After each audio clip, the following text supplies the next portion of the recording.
Vutelani Yeitino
Ngathabela ngamazwi ahlanu 30 verse 7 konke ngicela lapho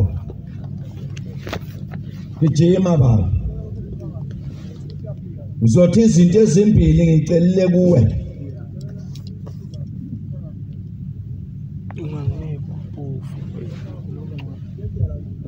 izinto ezimbili ngicelile kuwe njengoba Nkosi ngiguqela kukhona izinto ezimbili engizicela kuwe ungazigodli kimi ngingakafi noma sengisukile la uma ngisaphila nje iphile empilweni yami susa kude nami amanga namacebo ikhona into eyinkinga lento eyinkinga ngamanga umngani wawo abashade nabo amanga ngamacebo ngoba mabeza kwenzela into baphendule fuze bafaka amanga bese bafaka amacebo kulo unganginiki ubumpofu nengcebo awunkosi ayikho into ebuhlungu ubona umfundisi ephethe isikhwama emgwaqweni engenalutho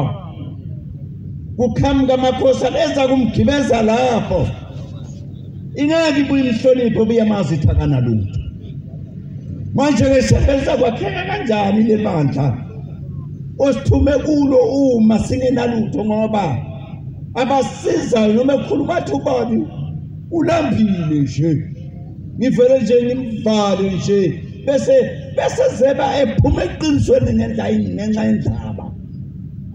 nifunze ukudla okungabeleyo cela ukudla ungifunze Nkosi okungabele kona funa ngisuthe ngoba nokwesutha ngiyakwesaba kahle mntanami oh bobuke nasisandla nje commander na ngiyakwesaba ukwesutha ngoba umuntu owesutha uyabona nje umuntu onezimali zakhe nowesutha akacabanga ukukhonza ushema ngoba wesuthi ugcina esemala uNkulunkulu boss funa ngisuthe ngikwale yebo ngithi uJehova ungibani na ubani uJehova funa ngibe mpofu ngebe bese ngiyaba ngilone igama likaThixo wami ngoba nje Nkosi lithele ngiyiphoyisa kuba buhlungu uzodabuke umuntu esebanjwe neinkomo bese thawu unyazi wezulu kodwa bebanjwe neinkomo zokwebiwa ngithi mina bese uqinisa ngani waqinisa ngesagile entanyeni ikhona insizwa kaZungu eyiphoyisa la ehlobani ifike ibambe inkonzo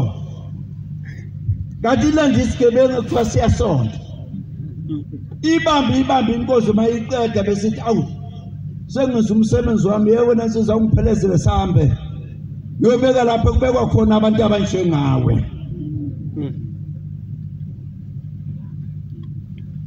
loluthando hayi ungahambi phambili yimi ngiqala ushubube ugaza nalo yekela ngihambele ngathi uzomonisa vuma wena kuphela bantwana basabangcwele bakaNkulunkulu sila enyokeni from 1910 sifuna ukuzala njengoba sefika manje kodwa ngenzeka yini ngabe lento usembese nayo lapha ibona umuntu yini into inkinga kuyo imithetho yini yathi indoda yathi mina indawo enomthetho kangiyithandi indawo yenkosi yesizwe ngiyithandi unono ngophila endaweni engenayo umthetho yase iyahamba yaya lapha kushaya khona yathenga lento ayibeka phezulu kwetafula kwasuka kunye kwensizwa koqonda lapha wafakwa igabhu wayithela enkomishini yakhe yaphuza wathi uphuzelana wathi hey wena akushaywa umthetho uma ufuna umthetho hamba beko nkosi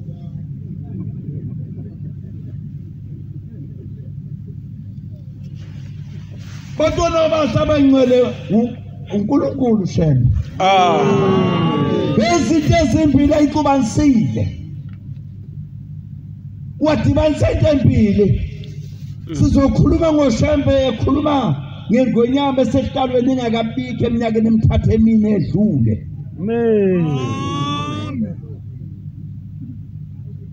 uma ifika sihlala nayo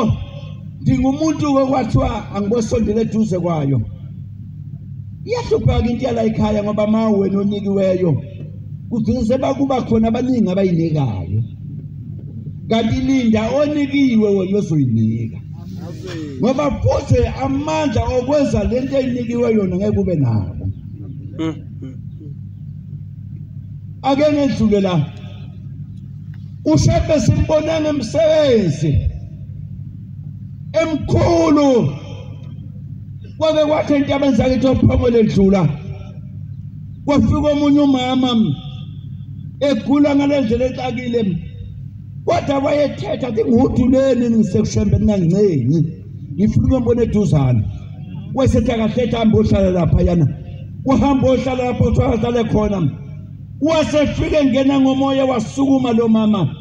waze kuye khuza incwele maseshusukumile umuntu yazi khonto inkinga inkosi yamakhosi uJesu kusabala umuntu oyedwa owasukuma ukhulunywa ngabasukumile nabasazosukuma ibonkosi amen wethe mayisukuma lo mama sabona sebemvulela wayalena wafike wakukuthi ukuguqa wathi ngiyacela ukugiya nyasule zulu wasebuyadiya wayalena wagiya wabuya lapha wathi selisindile kodwa ikhona into engiyithanda kuye ngiyithanda uma eseya ekhaya umntana omfowabo uhola inkonzo yabasindiswa uthi mayikhambe uthi lo yaphela lo uwazi uyamlinda uthi umnike isitulo uthi lona ngicela ukuhlala phansi wathi mayihlala phansi wathi ayize kuwe mntakabhuti sengisindile usindiswa ubani yilona esasimethuka nawe ethendeni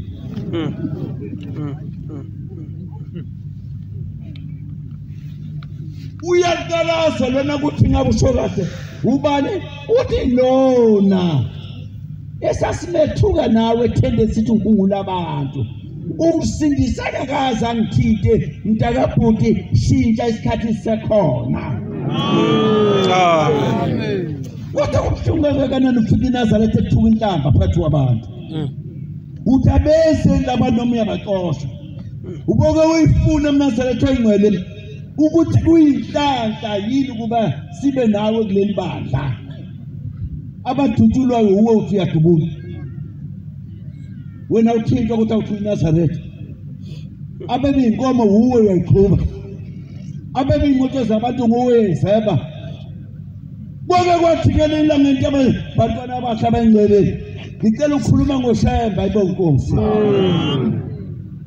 entabeni zasebhiloni eP15 njalo siya practice sigide hostel Thomas practice sigide hostel wakhambenye insizwa uthengisa utshwala la ngaphansi ehlala khona yaphenga yaphuza yaphuma eqonda kithi athi hey awekho amadoda engwenyanya njengananga athenga amadoda besaphenduka amakhosikazi yasinapasa zathukuthela ukuthukuthela practice noma ubani sazi mazile sithukuthela insizwa kamadonsela thulani shebo uzokhuluma lolu thando lujuli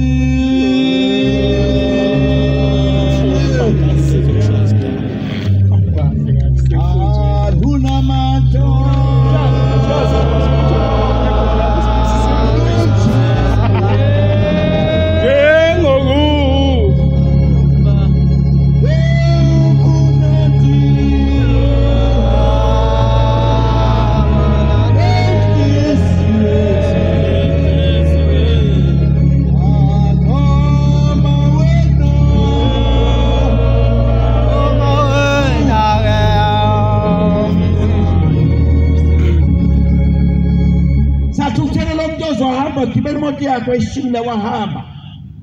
kanti uhamba nje uya ngapha ezantsi kwela semsinga uyolayisha insangu wathi mayibuya le uthaka sixoxela ungu akayibonanga iroadblock wabona sekukhanyela mbele ehlaza emva kwakho athi yabuka phambili iroadblock ithi ngathi hawu Shembe uyona futhi kanti wena uhlaliswa yini bengihlala senze hawu ukuhlala nje labantu Shembe sawungaze vele ungibophe ebudilikathi zawudlana ingane ithi ngathi emantethe apha kwakhamba iphoyisa elinye seligqweba kamkhomba indlela mayibonga uJehova wathi imoto zakithi wathi madoda hayi angeke ngiphinde ngidalelwe kule yanto Eminyaka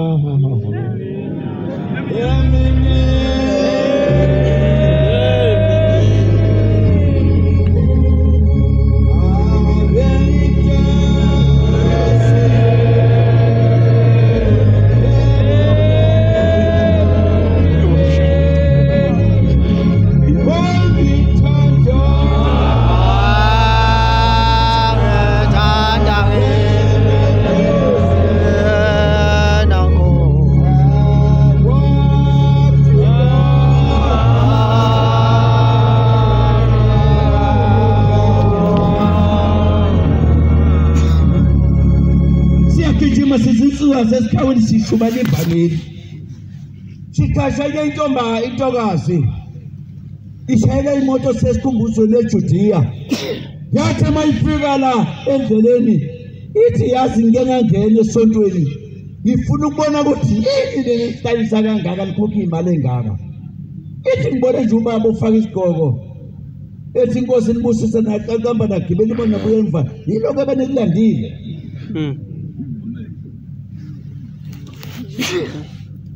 washuthi ukhuluma labantu abanesibindi sathi hawu yini oyifuna uShembe yakubonise ngayo ikhona wathi kunomfowethu waduka nizo kahle ke leyo ndawo anyawo kwake kwafika abantu ngedumbe enangwe egibisila bathi uShembe uzozivusa ayikho leyo nto waduka lona egula eseneminyaka esithupha aduka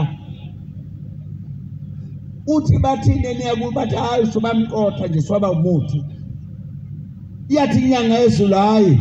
ngiza kumfuna insuku eziwu7 kolika 8 ngizobuya naye uyaphila nikhona Nkosi wena yabuya ngenyanga ezulu yabonwa ngabantu bonke ihamba emini yathatha igqoko sibeka lapha emehlweni imbambene esandla ngoba isengumkhofu ukhuleka yesa babuka abantu bathi lo mkhulu oyiphenya kangaka umbambe uhamba ngenyawo ujike emarobotini uhamba naye waqonda lapho dadewabo adla khona mayiqeda ukusebenza wafike wamisa lapha wathi mani lapho uzawuqhamuka wathi mayiqhamuka wathi yebona ngane wathi baba wathi ukimejudiye wathi baba wathi ufuna umfone wathi nangu wathi ambambe nesandla kasakwazi ukuyihambela ngoba lapha abuya khona athe ngasakwazi ukuhamba besihamba ngomoya no manje besihlanganisa igama yeke thine ke mana sethu ukuhlanya ngengubo ezimhlophe wona ungayigqoka ungambiza uthubani wasembamba lo uyamesaba akasakwazi ukukhuluma njengabantu yashashada umkhofu wamlayisha emotweni waye naye ekhaya wathi mama nangu ukhulekani wathi lona kusiye wayemude ukhulekani lona semfishane wamvala wathi mfowethu ngizakuvalela lapha endlini ukuze bangakuthathi kanti uzongumesaba wasicingwa wasithola wathi ngiyitholile into iyaphila kodinga emkhovu ngingangisa nekushembe ukuba ayenzile umuntu yathi inyanga yezulu mletheni lapha sasagijima naye sawufika ebutheni sathe masifika lapho yase uyabekwa yathi khuluma wathi yase wamthinta ehlombe wathi ungaliyeki lo limi ukuze abantu bathi ukuthi umkhovu usakwazi umzenga kulanda kuwo wathi yebo ngiyawazi ulapha ngaphesheya eMandlangala entabeni zaseKibisila wayesethi kulungile kodwa manje khuluma njengabantu ikhuluye wathi simanga senye yathi insizwe seyishumela sahamba nayo nina wayinkosi ayazi athi ngasekho ezandleni zakhe ethi wenyanyushene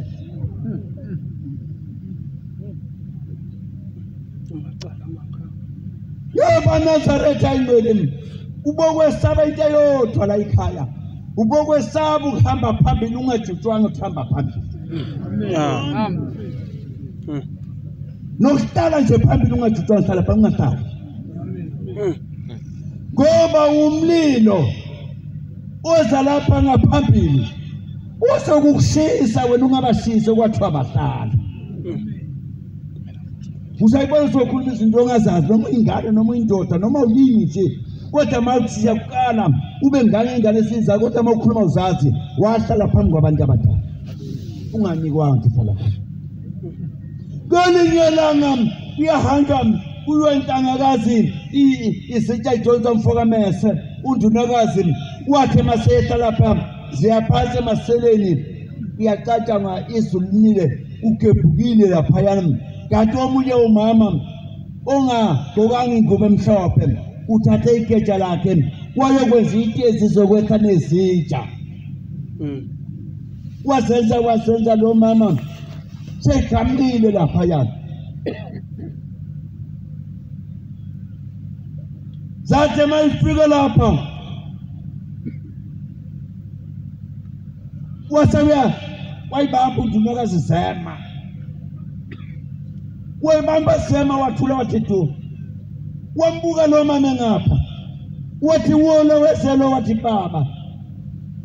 wathi ungasondeli mntanami ucelani wathi lo ngagana emzila nginayo ingane wathi usona namhlanje ngihamba ke yokhona ingane yakho mfana unyakwaza noma ngabe yobincane kodwa uguqa khona lapho uphakamise uthi nake ngiphiwe ushambo amen kodwa ngonyaka osayo bambone ekhukhubele lapha yana esegona into yakhe uyabona mawula ikhaya ungekho into wafika uyiphethe ushemba iproof ukuthi ungubani uzawuhlupa ngoba waphinda mhlawumbe udontshwa ngengane kufanele la ikhaya uyazi into yokuthi ngalento ngeke ikhona wayiphakamisa wathi yayimisa futhi izitsha zama kwase uyambuka wathi lokho kuphethe wathi akothi ngakhulu kulethe kushembe ngiyamkhumbula sabendleleni ngibona lo mama lengane ihamba phansi naye usegqoka ingubo kuyahamba ithi nemama awumthethe ingane wathi cha angikwazi ngakuthathaphi ngakunika ushembe yentangakazi akuhambe phansi akwazi kwaphuma esikushunya yeswayo esikushunya kambe phansi uphakame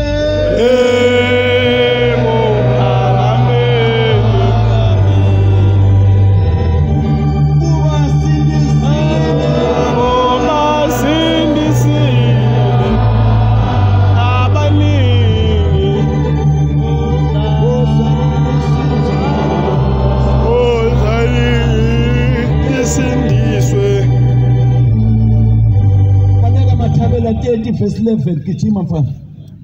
kichima mshumayeli 30 verse 11 ngoba abantu bayakhala kuze kube manje bayamemeza baze babheke phezulu bathi useyesa wake wabuya nomuntu ongakasafika bese ngibene nke uyabuya yini umuntu ongakasafika ngoba ngabe bathi uzofika bangathi uyesa lapha enyokeni Mathabele kanti kwesenjani namhlanje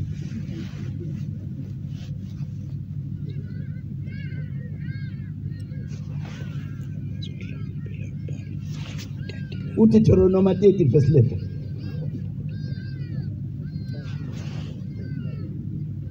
Nikhona nkosweni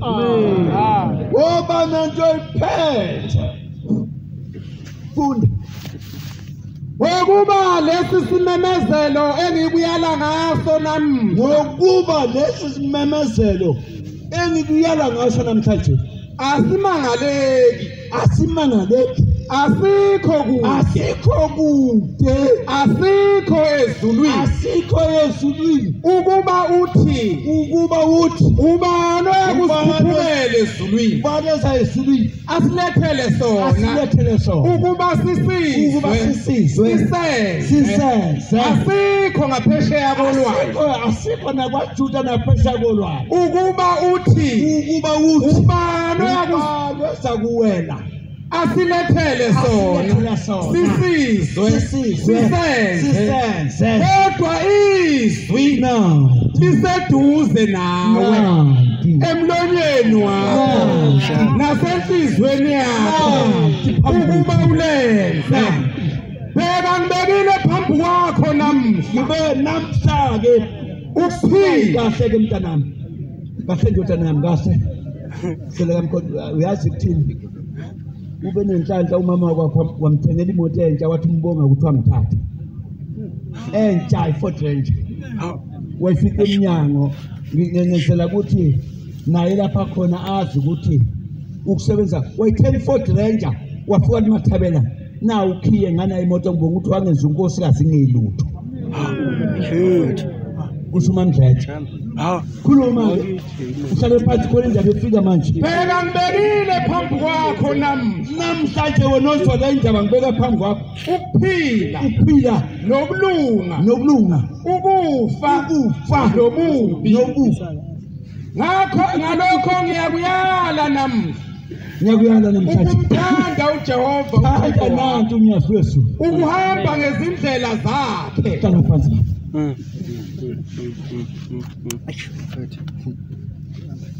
Bantwana batha ngiyakuyala namhlanje makuyilalela lena noma uyintatheli nentanga yokuthi uzwe lento ukuthi khona umuntu oshayisa nemoto beyond weapons igobile ngaka angalimali ngakwakhuphuka nathi ithambo kodwa ngangalimala yini lo ayibonkosi manje kufunze kanjani ngithi uyesa engakasafike uzobuya nathi ibandla lakhe kuphi ngoba akazafika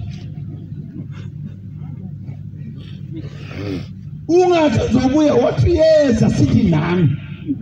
sisho ngani khona lapho enkabeza kwaNongoma wathi hamba lapha wakhamka imbongolo yakhala yaguma phambi kwakhe inyanga yezulu yaguma imbongolo wathi misalina imoto ngoba nasi isilwane siyakhuluma yaseyikhuluma imoto yathula yambheka yaminyanga yezulu yathi le mbongolo iyakhala ithi umnikazi wayo uyifuya yona yodwa ayinayo unkosikazi icela ushembe ngale ndoda naye akathe unkosikazi wayo izohlala njengayo.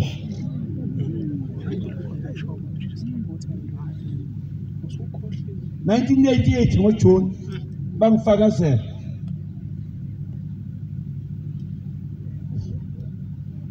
wathi mayifika wafika umnikazi wayefaka amabhuzi wafika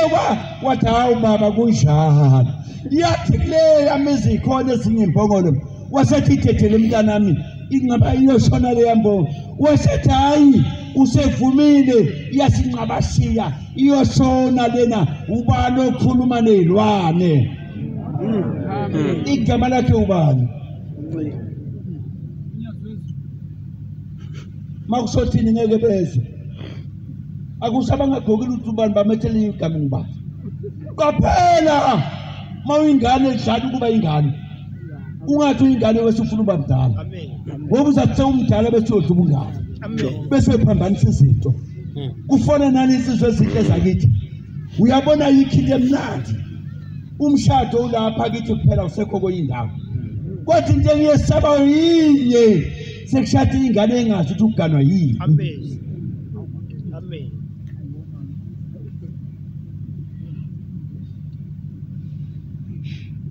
Kube lula nje ukushaya umshado lapha lezi ingane kazazi zombili ukuthi sizokwenzani akwazi lo wesimame akwazi lo wesilisa wathi nebethandana ngeWhatsApp kanti ayikho lapha eyalapha iWhatsApp yokuthintwa kancane hayi umshayo uvala umlomo bayakwazi ukukhuluma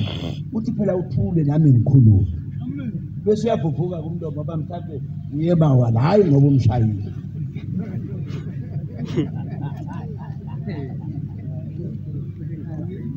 nikhona enkozweni lento iyadabukisa ukala umbone ngani umuntu la kwaZulu Genesis 3 verse 21 akaze kusonda afike neBhayibheli wafika kunoGenesis 3 verse 21 Amen. uJehova uThixo wabenzela uAdamu nomkakhe izingubo ngezikhumba wabenzela idwaba namaphesho wabagqokisa wathi uJehova uThixo bheka uAdamu unjengathi ekwazi okulungileyo nokungalungile hlala phansi sasa sekubhinqa ibheshi ngoba ubalekela litheni uyayikhetha mntanami uma uganwe ngumakoti ofaka ingubo ephephukayo naye uzawuphephuka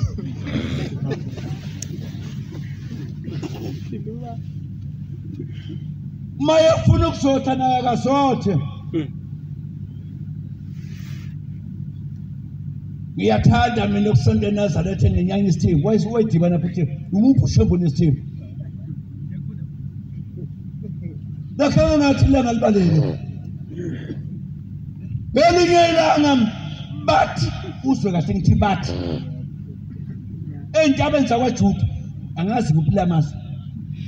uJesu wezegibela imbongolo bayidlalela okhaphethe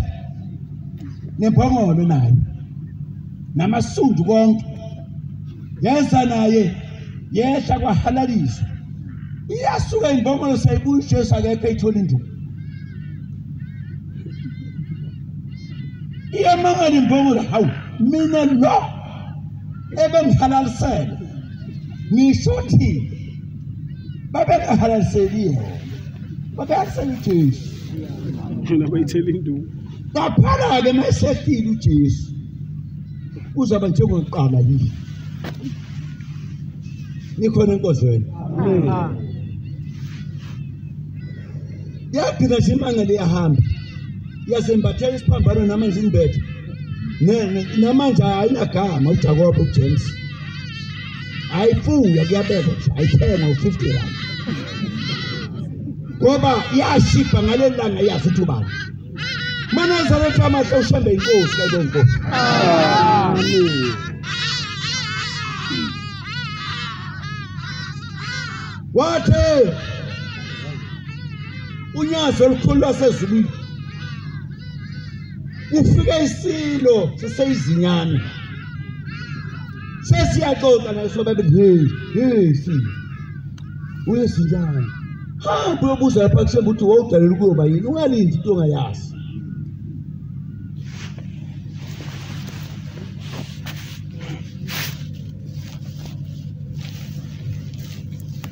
akekho uzwani loyo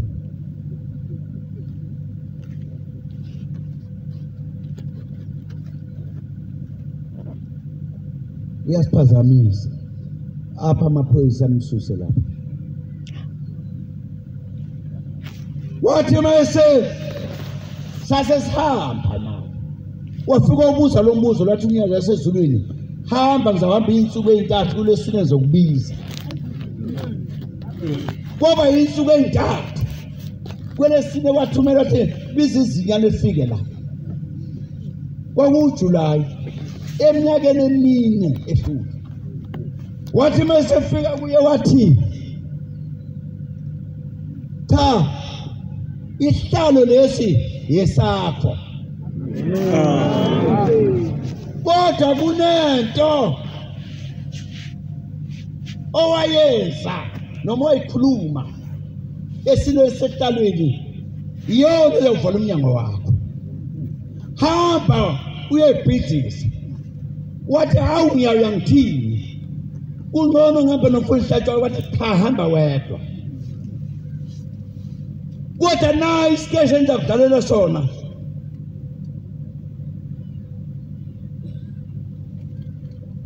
Lungu awuthi ngiswele mlo Lungu awuthi ngiswele mlo ngoba khona ukufika kuya ngekhama manje athi ngiswele umlomo bese ngidlula kukho gijima mlo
4 years engihlele ngasenhlayelini ngalazi icala la ngizwe la Bantwana bangcwele kuhle ukholo mawuphendukile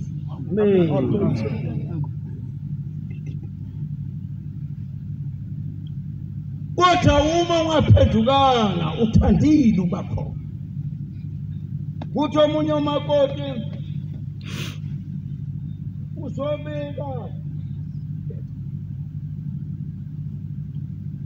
uzobika umyeni wakhe uthi uyamshaya yathumela inkosi uthi kula makhosazana Thembani nimlande niyamazi uyinkosana bathe mayekhuluma waxolisa wathi awubaba ngehlelo iphutha wathi mayephuma nje abaphuma ngesango noliqala la igcine khona waphulwa baleka kodwa ubaba sekungaphezulu kwayizona wathi usebemyekele useqondene nami uyathi usebe uyinkinga bantwana abasha bayingcwele yake yathi inyanga ezulu siyotha bayibona esethatha iduku elimhlophe elibeke emehlweni yayisithi ayi kulikhulu bawushembe yayisithu yathi madoda bekade la kwakuseJudiya ngisabe ngani bobuya nje lapha ngizomtshela uthini leli likhulu sabuya satala la kwakhapha indoda lapha ishesha yayihamba ishesha le ndoda wathi nangu lo wezinto yami belikhulu wathi ishesha ndoda wathi sidibane phi nawe yathi le ndoda sidibane ngaphansi kwesitimela kanjani chaza nanka amadoda ezwe ithi kwafika enhlizweni yami kwafika ukuthi angishaya istafu base bayangibona ayotsotsi ukuthi hayi sengifuna ukushaya ayi bathi ayibambe emkhulu isiyavuma kanti isitimela sikabi sasihamba kombrafu ngapha eJohannesburg yayithensizwa singakamba sebeyibambela utsotsi bezivula awuyenza inzulu yakithi yenza nganyawo zombili yasiyasithela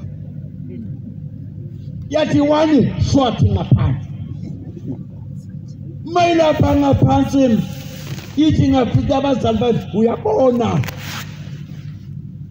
ungona uzone ngisabazali bakho abangesekho noma ngabe ubungabahloniphi hamba ngenyawo uma ngasekho mhloniphe kakhulu kunakuqala ngoba usekubona ngisho lapha usebona ngisho iphutho engaliboni isaphila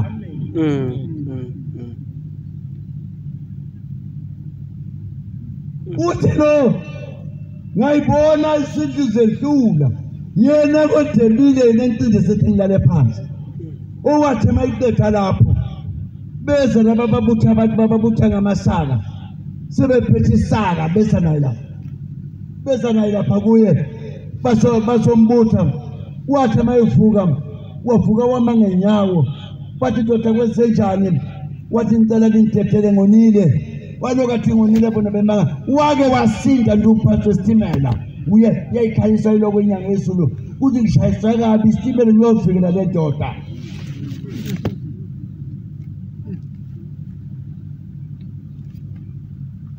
yebese yakhe umthi ngemali yesubsidy yakho umzekhweni awusekho wakuba wambulalela lokho uthi lapha ubaba wakhe bethi fakani lekhanda masinyane phansi kwesitimela athi ubaba omncane awu mhlawumbe mfowethu sesiyabuye sithola ubani bengabe sobula lokugcina noma noshimpe engasamazi wase uyabuya yagijima yathi njengamanje ukuphi kwelakini wathi kwelakithi kwaceza wathi gijima uyekhona ngoba amadlanga lulale base kukubulala ngoba sebakubonile ukuthi wena umuntu walutho uthathe imali yabo wahamba weya kwakho umzosekweni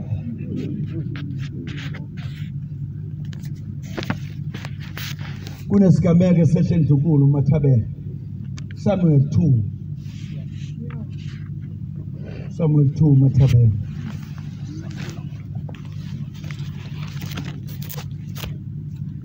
gijima nayo ba sebale yabaleka Samuel 2 kubeka yayazi uDavide wathi kuye awusabanga ngani ukwelula isandla sakho ukubulala ogcotshiweyo kaJehova uDavide wabiza enye insizwa wathi sondela uwe phezu kwakhe yamshaya waze wafa uDavide wathi igazi lakho malibe phezu kwekhanda lakho ngokuba umlomo wakho ufakazi wakho wathi mina ngibulele ogcotshiweyo kaJehova. Hlala phansi. lesibili singaka inkosana encengana abazukulu bakho ifisa ukubamba ngamawasheni umfundisi siphuma Nkosi yamakhosi khumbulo baba nobaba mkhulu bami ungenze shembe ngingabe mkhulu kunabantu bonke ungenze Nkosi ihloniphe impilo yami yonke nabantu abami shembe ngikansi ingane encane intana singena zonke emgidini ngibonge laba abaganwe izona ngoba noma ngiyibona isafana nengayiganisela bona ngoba umunye umuntu etheganile umfanisi uthe ngathi uthembi lo ngoba indoda siyamhithiza yamqeda basagida shembe bakulandela ukhumbule Nkosi ekhaya